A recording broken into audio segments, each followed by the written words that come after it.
they started. Right. Okay. And he was a part, they're helping the search firm. And they keyed in on two guys. Said, okay, these are the two guys.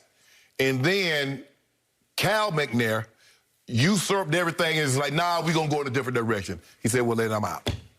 Because now, and it reported that he stayed on because they didn't want to make it look like it was more dysfunctional than what it actually is. And when now you see just how much dysfunction is going on.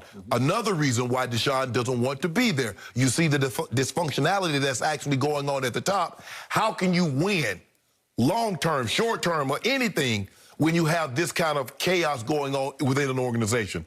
The trust has been broken. Now, you're probably going to be able to get a Matthew Stafford-type deal for Deshaun Watson. I would hope so. But I'm still saying Deshaun Watson will not play in Houston this season. Okay. Let's step back from what is going to be the most fascinating, electrifying NFL offseason ever. Because we got quarterbacks moving all directions. Yes. We got Matthew Stafford did an interview today that I just read, and he's talking about how I'd lost sight of the fact that he did demand the trade. And he said that conversation I had with the new Detroit executives and with the ownership was the hardest conversation I ever had in my life. I had to say, I want out. Right. Well, he got out. Right.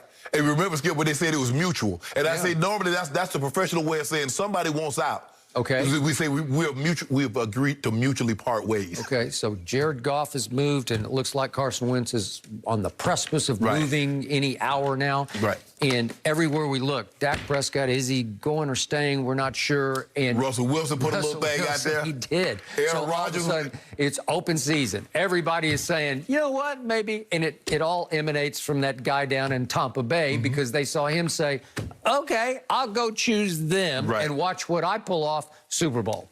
So everybody's saying, man, maybe I should change. And plus, what did he do, Skip? Not only did he get there, his first-year guy, he's like, hey, go get me Leonard Fournette. Okay. Go get me AB. Okay. Go get me Gronk. Okay. Thank you. He said, hold on. A guy just got there, and he got that kind of say, I've been here 10 years, I've been here 12 years, and y'all don't listen to the damn thing I say. Okay, which brings us back to Deshaun Watson. Right. A great young player. He is. He's proven a lot to me. Of the younger players, Brady's like in a universe by himself. Right. But he is the second best quarterback in football to Patrick Mahomes. On just what I've seen so far in their resumes, Deshaun can win a Super Bowl. Yes. Yes. So he is a prized possession that might be on the open market, but we're not sure about that. Right. Okay, so what just happened? James Roots just said, I can't take it anymore. Right. The longest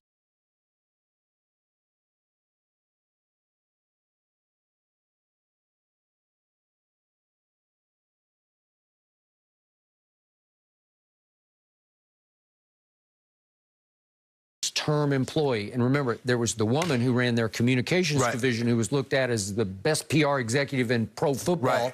She got fired because she was a little too friendly with the media, and I believe she was the only who was running a media, a communications division. And I think, Skip, either the equipment guy or the trainer got fired because they said he had a close relationship with Deshaun. Okay, thank you very much. So now what do we know? The guy who's winning the power struggle is named Jack Easterby, and what did he used to be? For 6 years, he was the character coach. I don't know, maybe it was Colin Chaplin, but the character coach of Bill Belichick's Patriots. Yes. So he's a Belichick guy. Yes. Nick Caserio, who finally got hired despite what the search firm recommended, minority candidates, he was Belichick's right-hand man in New England. Right. Bill O'Brien, who's finally relieved of his duties of both coach and GM, was the offensive coordinator in New England. So somehow the McNair family is saying, give us the Patriot way, give us the Patriot. No. The Patriot way is Tampa Bay. The Patriot way was Tom Brady. It's not Nick Caserio. It's not Jack Easterby. It's not Bill O'Brien. He was a product of Tom Brady. And the longer you try to go down that rabbit hole, the more lost you're going to get. Well, I hope he's better because he's the offensive coordinator at Alabama now. So, he'll do some great things for Alabama. Well, he might, because he's going to have more talent than anybody else has, right? Okay, so the one good thing that they did, this is just me, but again, went to my school, played for my school, was David Culley, African-American. They hired him. Right. And he was Eric Bieniemy before Eric Bieniemy because he was, for years, Andy Reid's right-hand man. He was the assistant head coach to Andy Reid. Right. By all accounts, he's an NFL lifer. Right. He's a solid citizen. He's a good guy. He relates well to players. He has a little bit of a connection from last year's Pro Bowl to Deshaun. They did okay together. Like you say, it's just a Pro Bowl week, so you can't really take it to the bank. Right. But that was a good move to me, and it surprised me. But now we've got an organization who keeps publicly saying, we're sorry, we're just not going to trade him. So this is the one situation that so far the ownership is not caving to the quarterback who wants out. Right. And he wants out worse than anybody else has wanted out to me. Yes. Like there's no doubt about this one. This is the one where he says, I can't take it anymore. I will hold out. I assume that's what you're hearing, right? How long will he hold out? Would he hold out the year? Would they stay entrenched for a year just to prove their point and say, okay, we'll just play somebody else? Remember what Carson Wentz did? Carson Wentz says, I'm not playing in Cincinnati anymore. Now you decide what you're going to do. I'm not playing. And they ended up Carson Palmer. And you remember what he did, Skip? They ended up trading him to the Raiders. I mean, take the stance, whatever that stance is. He wants to get out. Says, okay, well, y'all go play. Y'all do what y'all need to do. Eventually they'll trade him. Okay. Is it possible he's going to have to sit on ice for a year?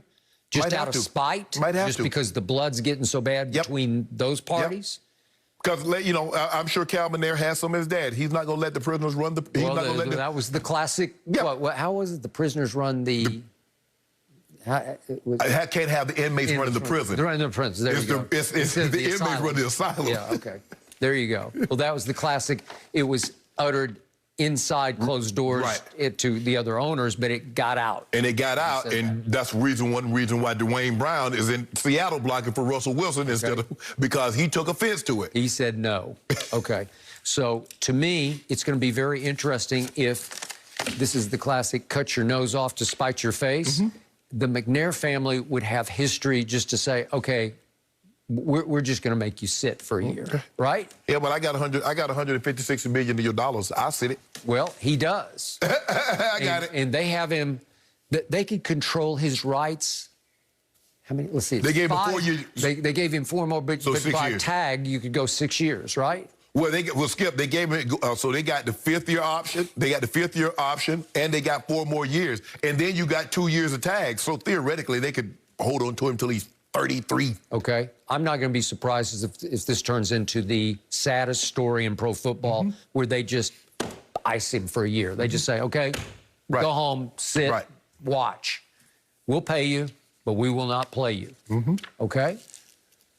Oh, I hope that's not the case. But yeah, you mentioned this, Skip. Shannon, you have been all over this from the very beginning, so we'll have to wait and see how this one plays out. We know that the Bucs had a really good day yesterday celebrating, but have they gotten just a little too cocky already? Orlando Scandrick will join us. I would love his thoughts on the celebrations next. No mercy, no mercy.